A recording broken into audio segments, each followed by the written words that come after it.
So we're live.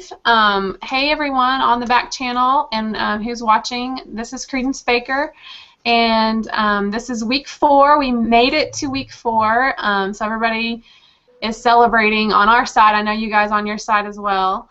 And I'm joined here with my co-teacher Julie Ward, Queen Ward, and also have my other 3 amazing team leads, Kayla and Cheyenne and Brittany, joining me this week. And so I'm going to let you guys go ahead and introduce yourself really quickly. Brittany, if you'll start out. Hi, I'm Brittany. I teach 6th grade math. Go Team Ignite. And Cheyenne. Hi, I'm Cheyenne. I teach junior high and high school English. And hey, Team Connectors, y'all doing a good job this week. Good job. And Kayla?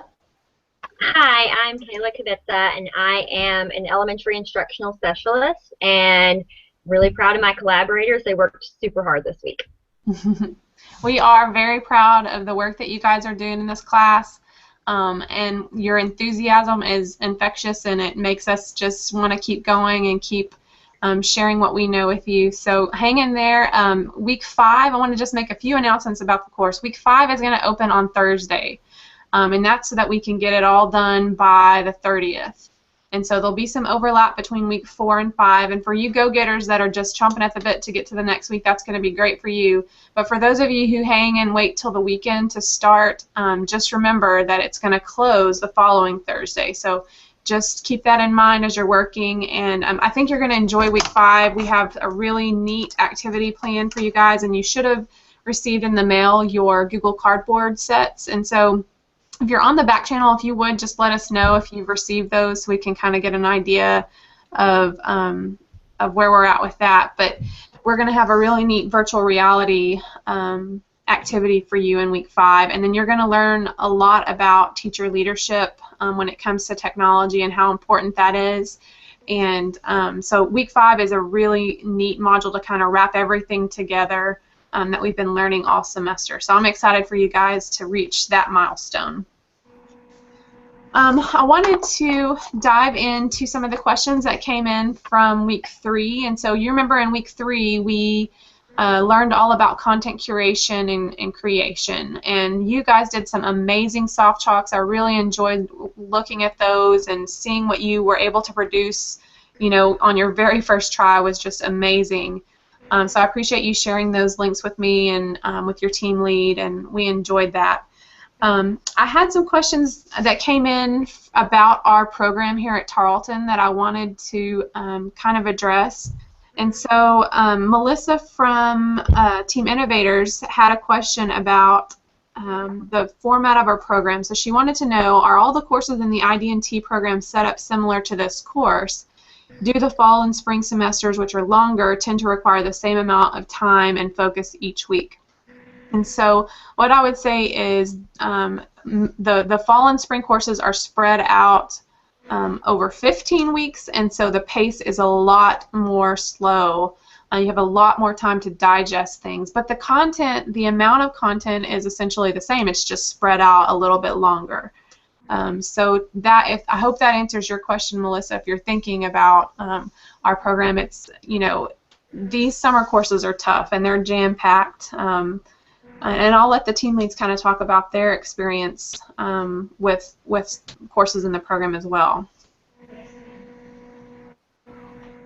For me, I found that for the most part, the summer courses are a lot more to take in. That requires a lot of work and a lot of focus on that. The spring and fall, they're longer, but kind of like Dr. Baker said, you have more time to take it in and really absorb the information. So even though the amount of work might be very similar, you kind of have more time to really work with it and understand it before it's time to move on to something new. So it doesn't seem as bad in the in the long semesters. And not for us as professors either, right, Julie?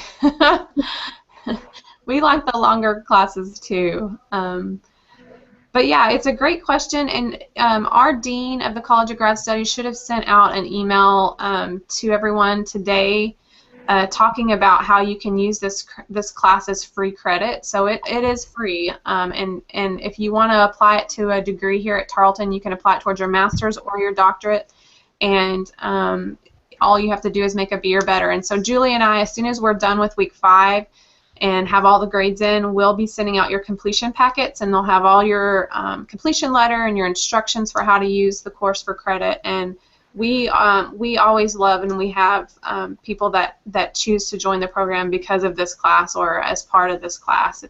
It's a good launching point for what we really delve into more deeply throughout the whole program. So thank you for that question, Melissa. Do we have anything on the back channel yet, Jules? Not yet. They were just saying that most everyone has received their Google Cardboard. So okay, great. Anyone who hasn't, we will follow up and make sure you get them on time, for sure. Okay, so another question came in from Maribel, again on Team Innovators, wanting to know about how to save all of these resources. So we, and Julie has put together a nice resource cheat sheet for you, and she tweeted that out. But Julie, would you mind showing that really quickly if you have it pulled up? If not, we can just talk about it. But this is a spreadsheet that we can all contribute to, so it's public. And so if you come across a resource, I want to encourage you to add it there. So this is our way of curating all of this content as a class.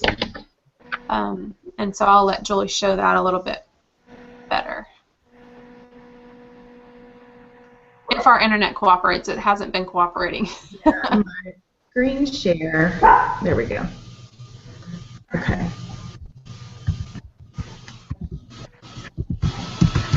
Okay, so I tweeted this out, and it's also in all of your Google Plus communities.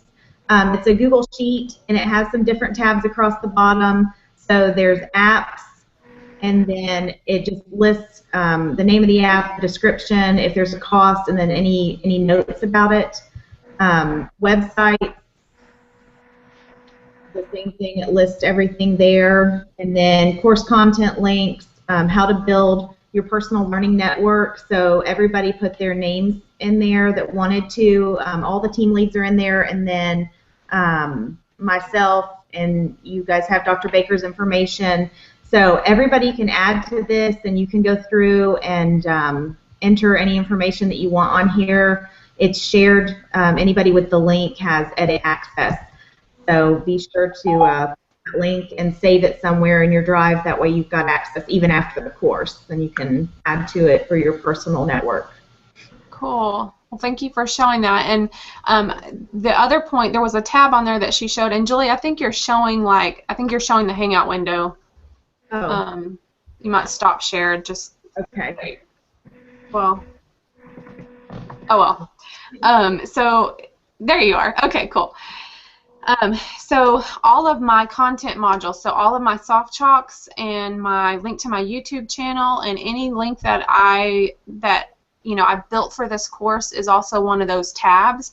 So if you're thinking, if you get into your fall course and you're like, I know that in week 2 she said this, you can go back to that content and access it at any time. So the course will eventually close probably towards the end of the summer, but all of the content is going to stay open for you for the rest of the year, for as long as you need it. So just wanted to point that out as a really great resource for you guys. And of course, I want you to add your own contact information in there. A lot of you wanted to know how to connect with each other in your own classrooms, and so this is a great way for you to put in your areas of interest about connecting, and you'll be able to see other folks and how you can connect with them in their own classrooms. So really, really nice resource for you guys.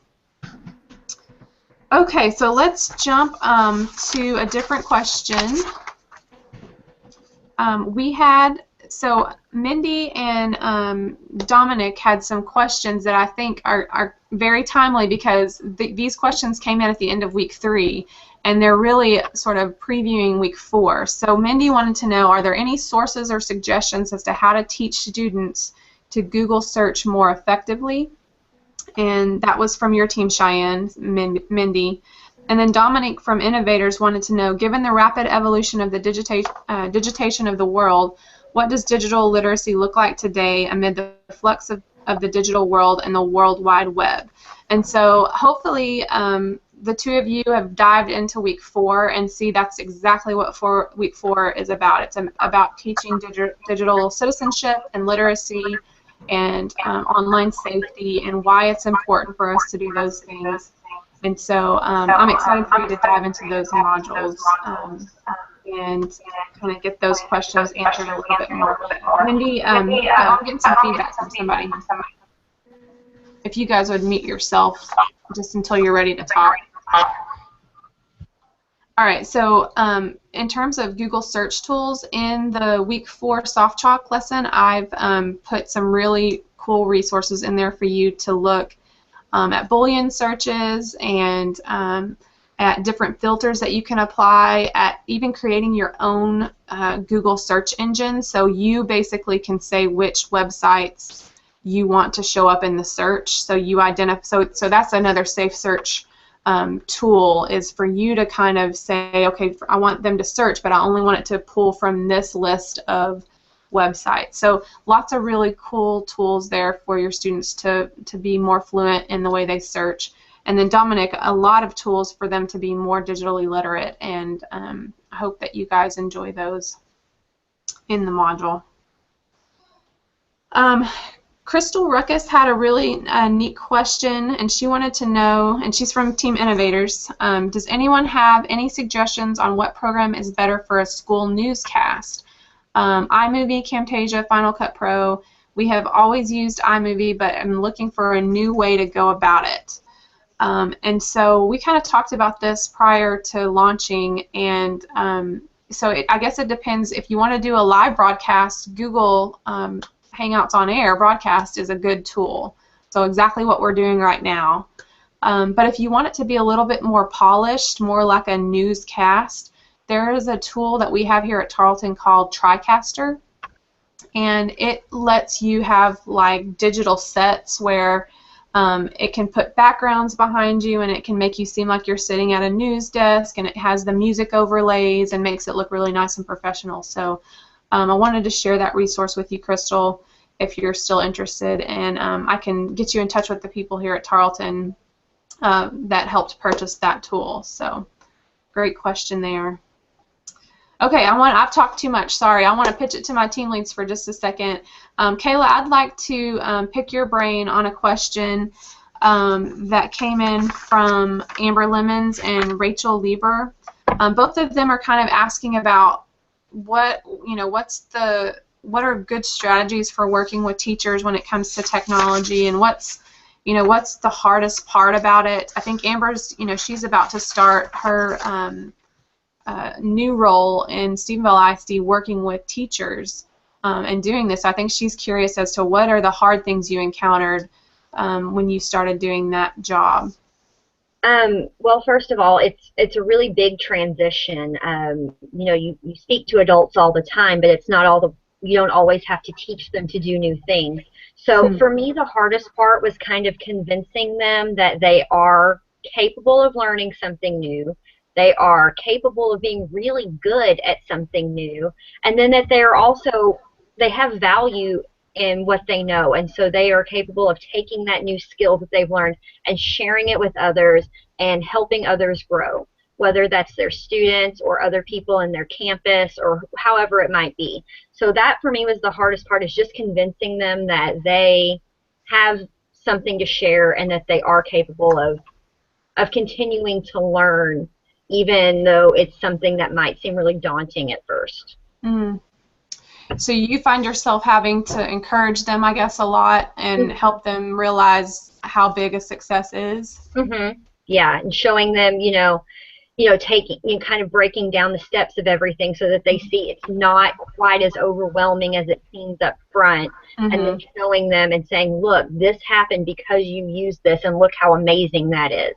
And showing them how easy it is to take, even if it is a little part of it, and sharing that with someone else, so that they can start doing those same awesome things in their room.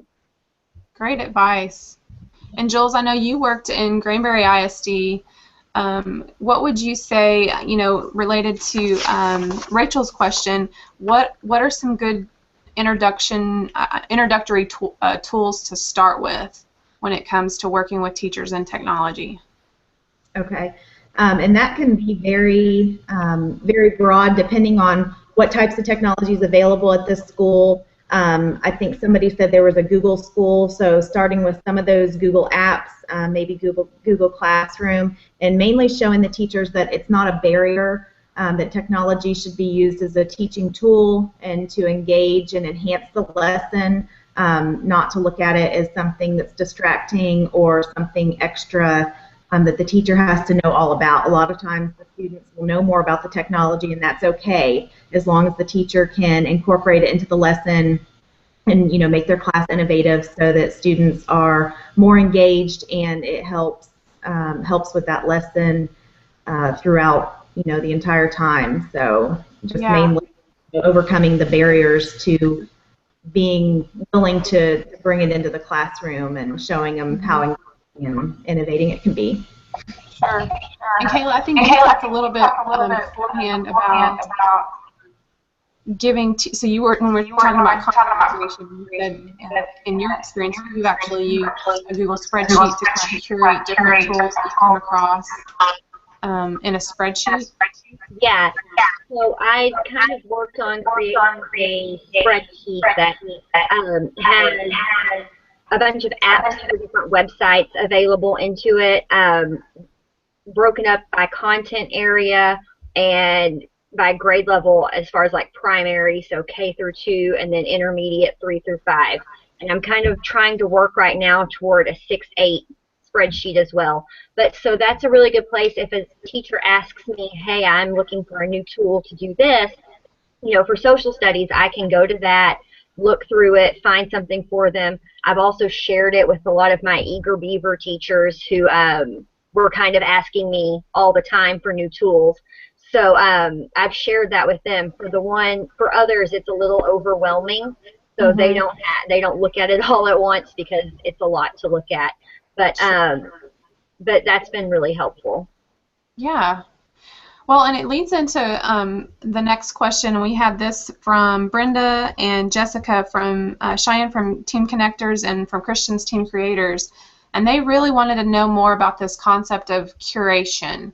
And what's neat and interesting here is all the different contexts in which you could do this. So Kayla just talked about how in her role as as a support for other teachers, she curates resources and links and tools into one place and categorizes it for them. So that's a way of taking different sources from different places and making it into something that's useful for someone else. That's all content curation is.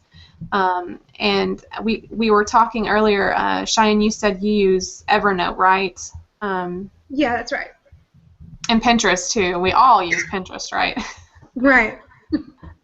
And so, the concept is, or, YouTube. You can make playlists out of YouTube. So it's about pulling in resources from different areas and contexts and making it useful for someone else. That's the concept of curation. And it's a skill that takes a lot of time to perfect. So you start out really kind of like, if I want to use this analogy, on Pinterest, you know how easy it is to just save something really quickly and save it to a board and kind of forget about it, but you have it categorized the way you want it, right?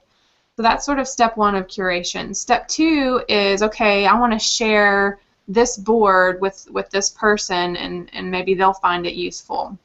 And then step three, is really pulling in images and video and, taking it to the next level in terms of the way you organize all of those resources. So that's the whole concept of instructional design, is how you present those sources and links and videos and pictures, sort of like what I've done in our soft chalk lessons. It's how you then transform all of those resources into something that's meaningful and makes sense from a learning perspective to someone else.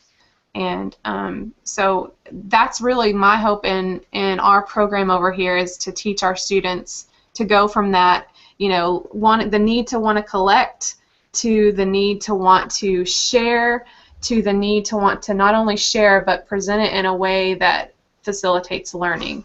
And so if that's the analogy of content curation that I would share. And it's neat to see my team leads, you know, from where they started and to where they are now, use that skill. So it's a skill that you can use almost in any context. So I'm really excited too to see all the different experiments that you guys did, and different ways that I saw that you're going to be using it in your own professions. So very good questions, Brenda and Jessica, for sure. And I need to check in. I'm sorry, I've kind of neglected the back channel. Do we have anything going on here? No, there's no question. I mean, they're really excited about the resources that we've shared, and so no new questions just yet. Good, good. Well, guys, feel free to jump in with questions that you have, and I'm just going to kind of keep going. And oh, thank you, Dominic. He said that's the clearest explanation he's ever heard, and I really appreciate you saying that, because as I was talking, I thought, oh, this is not clear. So I appreciate you saying that. Oh, this is a good question from Michelle, so and relevant to everybody. So she's having trouble with a screenshot of the apps on her Android phone, and Julie, you had mentioned on an Android it's a little bit different, and I was kind of surprised at how you do it. You want to explain that?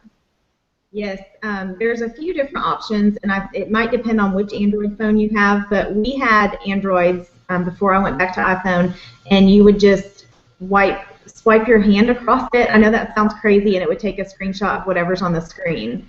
So some people are nodding their heads, so that I'm not crazy. And then it's very like magical sounding, like, oh, I just waved my hand across and it yes. And so the other, there you go. So Cheyenne's showcasing it. On my Android, it's different than my other one. My other one, I don't know, it's weird, but I just touch it and slide my hand across, and it'll screenshot. And then I have a Galaxy, so I have the 3 buttons. So if you hold the home button and then the power button at the same time, it'll still screenshot it for you. So you kind of skip that whole hand thing, because sometimes mine will switch screens on me or move. So I'm so glad you had that phone to show, Cheyenne. I didn't know you were an Android user. So hopefully that helps, Michelle, and if not, give us a call and we can walk you through, you know, there's different other options. So you could use a different phone to take a picture of your phone and then text that picture to yourself. So there's workarounds if you still are running into trouble. Maribel had a good question. How soon can we access the week 5 content? And that will be Thursday for sure, because Julie knows this. I build up until the last minute. Like, I'm adding last minute tweaks and am a bit of a procrastinator, and so tomorrow is my day to make sure everything's perfect before I release it on Thursday. So it will be Thursday before you can see it, and I'm excited for you too. So it should be, you know, midnight on or 12:01 a.m. on Thursday is when you can access it, is when it'll open. So I'll be working probably until 11:59 p.m. to get it ready, but it will be ready for you. So good question. Let's see. Looks like that's about all the questions that came in on the back channel, except for could we expect another Jing? Those are fun. And Anna, are you talking about the jib jabs? And I'll wait just a second to see what you say. I think maybe she's talking about the jib jab videos, and if you haven't checked these out, these are very fun, and I will be posting another one. And yep, she's talking about the jib jab. So if you go to the in our Blackboard course, I've posted some fun videos of our team leads there that Kayla, you created several for me to choose from and did just a fantastic job, and different songs and themes to go with different weeks, and she's so creative. And so so yeah, I will be posting another one for week 4, and then hopefully the final one for week 5 there in the virtual hallway. And then I'm going to try to remember to tweet them out too, because sometimes I forget that. So, all right. Well, let me just kind of jump back into some of the questions and see if we can't keep going here. So Joseph from Team Connectors, Cheyenne from your team, wanted to know, is there a cheaper way to get soft chalk? And I didn't realize, you're right, Joseph, $4.95 is just crazy for one license for it. We're lucky here at Tarleton we have a site license, and so if you're a faculty member or one of our students in our program, then you get a license for soft chalk. But what I would say here is there is the 30-day trial, and anything you build in that 30 days stays on the cloud. So you'll always have the link to it. And I was telling Dominic this when he sent me his link. So build away for 30 days and make it as good as you can, because you can always have that. But if you're saying no, that's just not going to work, and I don't have the money to get my district to pay for it, another tool that's somewhat comparable is Weebly, and it's a website building tool where you can still have, you can set up pages just like I do in SoftChalk. You can set up video. You can set up some embedded polls. The only thing that you might have trouble with are the interactive elements, but if you know anything about coding, you can find free code out there to embed things like flashcards. And so I've seen students create Weebly sites that are just as good as a SoftChalk. So I wanted to mention that as a resource. And Julie, if you would put the link for Weebly in there. Yes. And Google Sites is also an option because it's free and it has a lot of the same options as well. Mm-hmm. Users, so. Yeah, exactly. Google Sites is a really good resource as well. And so Maribel asked, do Tarleton students have access to it for free? Did I hear that correctly? So that's students in my program do. Because we have a course where you have to design several soft chalks. And so as part of my program, you do get access to it. So Maribel, if you're taking any of my courses or my Designing Online Learning Environments course or really any of my courses, I include the link to SoftChalk to download because you have the opportunity to create those in my classes. So it's not necessarily all Tarleton students, but it is students in my program. Thank you for posting that, Julie. Okay. Let's see. So related to SoftChalk, Kate Jones, Cheyenne, you had a ton of questions from your team this time. Awesome. Kate Jones wanted to know, can content creation be both text-based and demonstration-based? And the answer is yes, and I would say even to add to that, it should be both, right? The ability to show text and then explain and show it in a video just makes it that much more impactful. So I'll show you an example of this really quickly. If I can find my screen share. Here we go.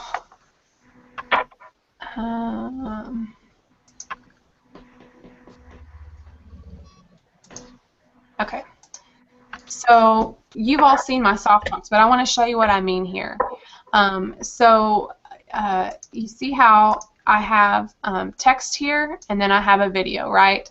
And this is really not, this is a video from TEA, so it wasn't one that I created. But let me see if I can find where I explained. Yeah, right here.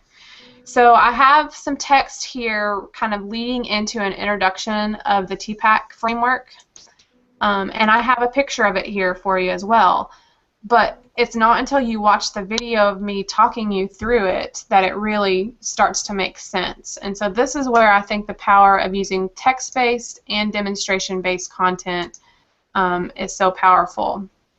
And so to answer your question about that, Kate, yes, I think that you should do both text-based and demonstration-based content if you can couple it together. And then, all of the other things that make SoftChalk a good tool, the interactive elements, the embedded polls, are things that make your content that much better. So, very good question. All right.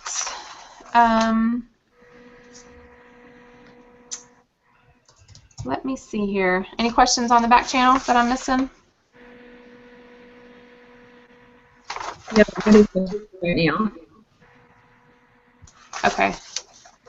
So this is a good one from Teresa on Christian's team. And she talks about she could see that her students would love to create a YouTube channel to demonstrate their knowledge of content taught. She talks about, she understands she would need parental permission, and is this something teachers actually do, or is it too risky to expose students on the internet even with their parents' permission? Or is there a way to keep the views limited to people we know? And so that's the nice thing about the private option on YouTube, is you can make a video to where the only people that can see that video are people that you send the link to. Now, that's not foolproof in terms of security, because they then could forward that or tweet it out to the public or put it on Facebook, and then anyone with the link that they send it to could also view it. So, you want to put other controls in place, like maybe only leaving it open for a certain window of time. So you send the link out to your parents, and you say it's going to be open from 5 to 9 p.m., sort of like a show and tell on this day. So there are ways for you to make it even more secure, but there are options to make it private instead of just putting out there on public. And when you make it public, that means it's searchable on YouTube, and so anyone can find it. And not that people are actively looking for examples of Algebra 2 problems, usually, or that they really care all that much.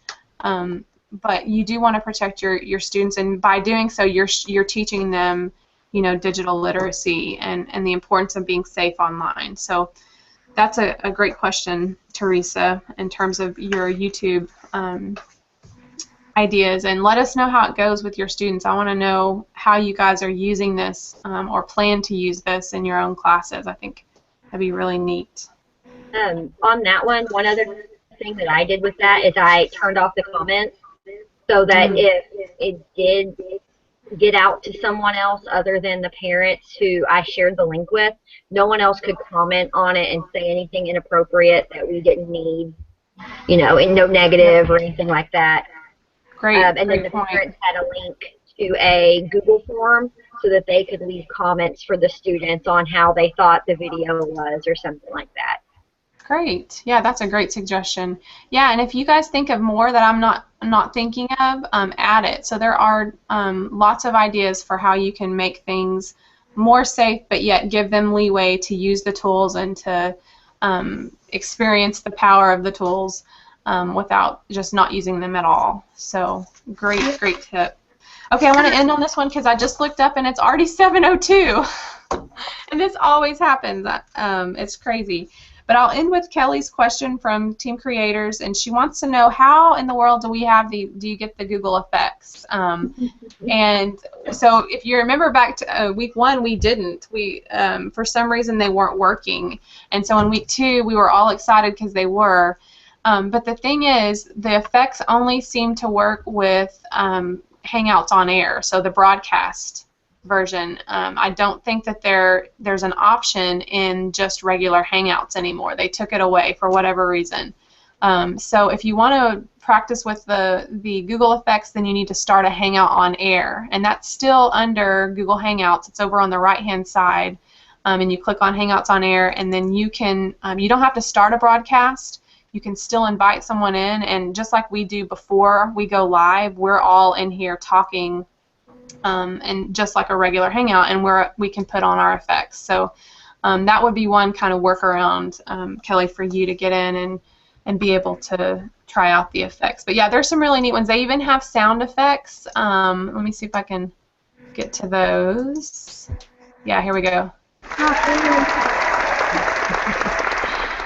So some neat sound effects and some different backgrounds. So if I wanted to go to the beach, I could turn my screen, the back behind me, into a beach. So that's kind of neat. So some different effects to play with, and they're fun. And they just add a different element to Hangouts. That's pretty fun. All right. So with that, guys, thank you all for joining from the back channel and for watching. And we have one more live broadcast next Tuesday. And again, the class will end next Thursday, and week 5 opens at 12 12:01 a.m. on Thursday morning. And we hope to see and hear from you soon online. So take care. Bye-bye. Bye. Bye. Bye.